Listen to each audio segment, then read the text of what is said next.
In 2004, on October 31st, I witnessed a very disturbing image that still haunts me even today, now that I am 25 years old. I was 9 years of age at the time, and on that day I spent the entire time at home, with the whole family watching movies and eating chocolate candy.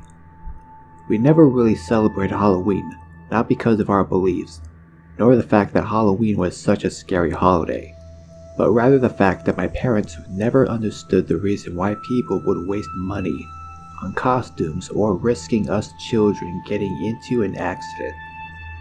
Well, throughout the day we decided to watch a few films that we had rented in order to spend the night with the family. As a young child, I have always had a passion with drawing, so I always carried a sketchbook with me everywhere I went. That night, as we watched movies, I began to doze off and had the desire to draw rather than watch the movie. Lucky for me, my sketchbook was on my bed in my room. As I walked towards my room, I opened the door and walked in. While the lights were off and my bedroom window open, I looked to my right to turn on the lights, but as I faced my right, I could not help notice the disturbing image outside my window. What I seen outside my window was the head of a pig, but not an ordinary pig. The flesh seemed to be beaten so bad, the snout ripped apart, the left eye gouged out, and the ears ripped off. The only detail that really stood out was its glowing red eye. As I stood there for a few moments staring, I could not move, as if I was paralyzed. I wanted to walk out of the room as quickly as possible, but it's moments like these that fear wins over our actions. Years later, I tried to search for more cases relating to the supernatural, involving the bodiless pig. I never really found any sources relating to my experience, until I heard the case of the Amityville haunting. Long story short, the young boy who experienced the strange phenomenon at the Amityville house also witnessed a bodiless pig outside his window. What does this mean? After all my research and wanting to understand, I finally came to an understanding that, quote, things are better left alone than explained. Till this day, paranormal activity has still been active in my home, and myself, including my family, have become used to the phenomenon. About a year ago, I ran into the family who lived on the property before my parents purchased the house in 1996. As we talked about the experiences that I and my family have encountered over the years, the father of the family did not seem so surprised. As I explained the headless pig apparition, he also talked about his experience about witnessing the same pig head outside his window. I understand I was only 9 years old when I witnessed the demonic entity outside my window, which could have been all in my head or imagination. But what is the coincidence that the family before us who lived on the same property witnessed the exact same image outside their window? My great-maternal grandparents owned a 16-acre farmstead that they purchased back during the late 1920s to early 30s. You reached it via Old Country Road, and the house and property itself was located smack dab in the center of a forested area. My great-maternal grandmother passed away in '99, and her husband, my great-maternal grandfather, in 2011. This story takes place about a year after his passing. The property consisted of the main house, a huge hayfield and garden, tons of trails, and a beautiful lake. To get to Mention Lake, you had to trek down a sloped rocky trail, past an old wooden shed. The shed sat right next to the built-in carport, so whenever you were outside in the front yard of the house, it was always visible. I was 17 at the time, so I was at the age where the paranormal didn't exactly frighten me. But this experience was definitely enough to give me more than a bit of a spook, as I was more of a skeptic back then. I am now. I honestly wouldn't even consider myself at one at this point. It was late in the evening, roughly about 6:30ish, still enough daylight to see, so I've been out walking around and debating on whether or not I wanted to make the trip all the way down to the lake. Everyone else was inside, so in the end I decided to go ahead out of boredom. Now, every time I went down to that lake, that old shed had always caught my attention. It was small, just a simple tool shed that had housed more than pool floats than tools. But just looking at it, it always seemed to give off a creepy vibe. Old, dirty, and tattered sheets made up the drapes that lined the inside of the shed's only 2 windows, one of which was located on the door. One of the sheets on the side of the shed had been ripped in 3 places to where it resembled a screaming ghoul face. Definitely never helped with its so cheery appearance. So as I was walking, I, like I did every time, glanced over towards the shed, directly to the door that was padlocked closed. As I mentioned above, I was a pretty big skeptic then, but I swear to you that when I looked at that door, I was instantly rooted to the spot, and my blood ran cold. It was late January, so it was already chilly outside, but the air around me had suddenly felt too cold, even with my layers of coats. It had taken everything in me not to yell out.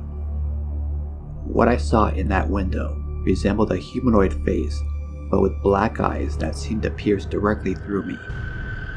When I think back on it, it didn't look like my great-grandmother or anyone else I recognized, but I was close enough to determine that it had in fact had a feminine facial structure. The bottom corner of the sheet covering the window on the door was ripped off, so this thing was watching me through the hole. I don't know how long I stood there. It was only at hearing the sound of a tree branch snapping behind me did I move to turn and make a break back to the house. I never once looked back to see if it was still there. I just ran. I remember staying inside for the rest of the night after that, not wanting to be anywhere out there near whatever the hell that had been. I told my family that night, but with us being of the Christian religion, they didn't believe in ghosts and hauntings, so they simply wrote it off as being too dark out, coupled with my wild teenage imagination.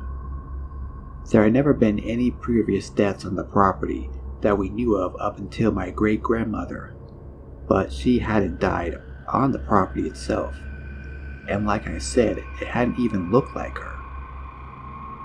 I knew what I saw though, and the fact that that door was locked from the outside meant that no one had gotten in to pull a prank on me. This was where my skepticism began to die. From that day on, I named it simply the face in the shed, and I've been all the more wary whenever I passed by that building, but I never saw it again. My family doesn't own the property anymore, unfortunately, so now I can't ever go back to try and see if whatever I'd seen is still lingering around.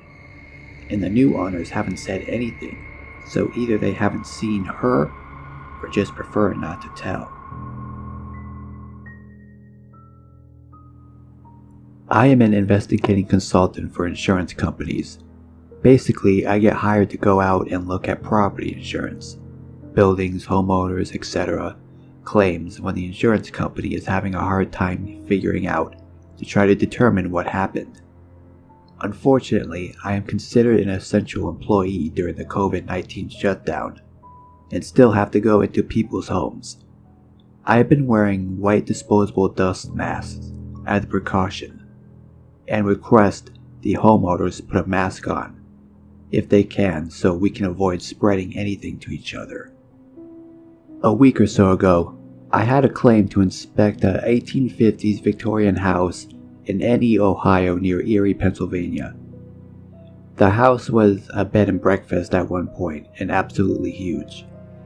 There were rumors of the home having been involved in the Underground Railroad. For the purpose of my inspection, I had to go into the basement. The basement was like a maze with brick vaulted supports in areas, portions you can stand, and portions that are only crawl spaces. I was wearing my N95 mask, and the homeowner was wearing one as well. I went into a portion of the basement where I had to hop up over this partial wall and duck under a low brick archway support.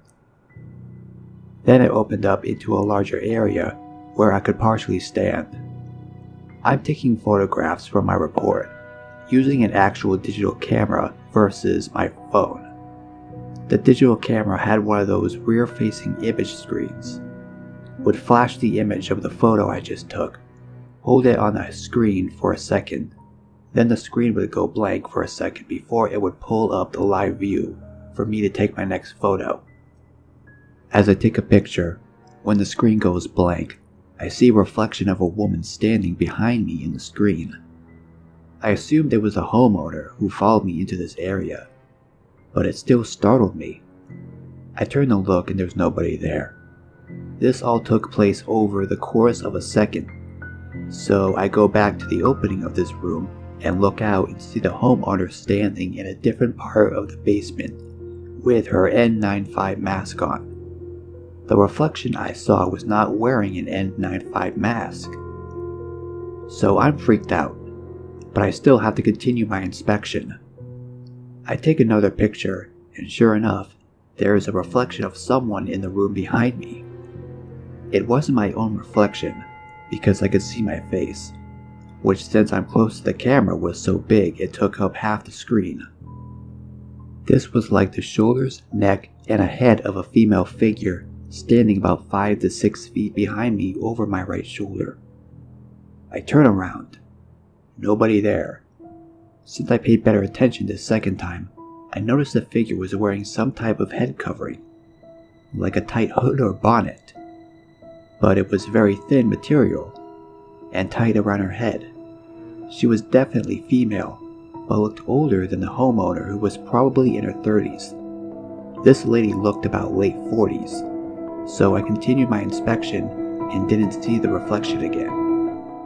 I was there for professional reasons and didn't want to come off weird bringing up that I think I saw a ghost in her basement, so I didn't outright bring it up to the homeowner, but I asked a few leading questions to try to get her to talk about if she thought her house was haunted.